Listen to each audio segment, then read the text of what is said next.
Hi, I'm Cheryl West with Connected Ride, and we're going to talk a little bit about how we communicate to the horse through our legs and our seats in order to get them to turn, and talk about the door theory. So some of you might have heard the door theory, and that is that you open one door and close another. So horses have 8 doors. Put the other hand up for 8. Okay, and you have front door, back door, 2 side doors, which is where we usually do side pass. You also have diagonal doors, which is out the shoulder diagonally and out the hindquarters diagonally. Okay, the 2 diagonal doors in the back don't get quite as used as much as the rest of the doors, but they're still important. So what we're going to play with today is the doors in front. So anytime that I want to close these back doors, I'm going to make sure that my tailbone is a little bit down and that my pelvis is not sitting on the saddle. Okay, and that's going to kind of help close that back door. And then I'm going to make sure that my thighs are not out. If you have your knees and your toes out, one, it puts your spur pretty close to the horse all the time, so you might accidentally get them. Okay. And the other is you can't feel the horse, and you want to communicate to the horse through the inside of your thigh and not just by kicking your leg or spurring the horse. So we want to ask, tell, command. So when I want her to go through that front door, I'm going to put my tailbone down and close both toes and ask her to go forward. If I want her to go through one of these shoulder doors, you're checking out my foot, I'm gonna think knees, pelvis,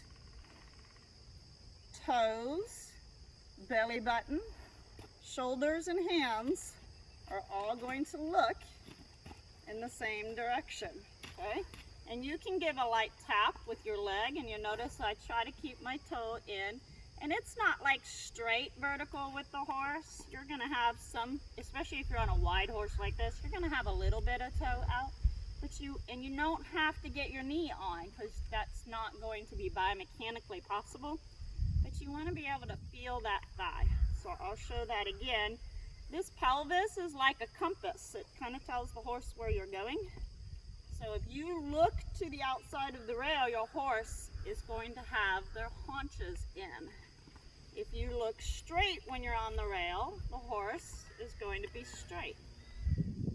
So when I turn her, I want her to look in the same direction that my pelvis looks. And if she doesn't, I'm going to give her an extra little boot, okay? And I think about using the top of my boot to swing against her, and I try not to use that spur unless I have to. So, reins, belly button, thigh, okay? So, and here's where people get into trouble. I'm gonna close that back door because she's backing up.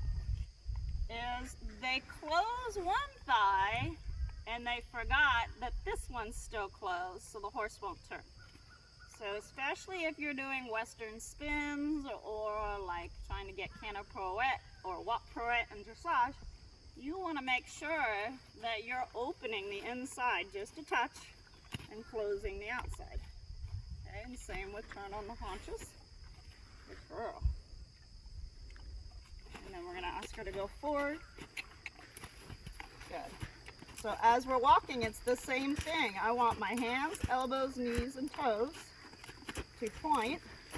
Sorry, Marjorie, getting too close to you. To point in the direction that I want to go. So when I'm walking the rail, I want her to be exactly straight with the rail. Ears, shoulders, my hips and pelvis, her hips and pelvis. Okay? If I go to the rail and I look that way, and you can see there I look to the right with my right knee. If I look that way, my horse is going to turn towards the rail. And I see a lot of people ride the rail like this, with their horse haunches in and the head to the rail, because they're trying to keep them on the rail.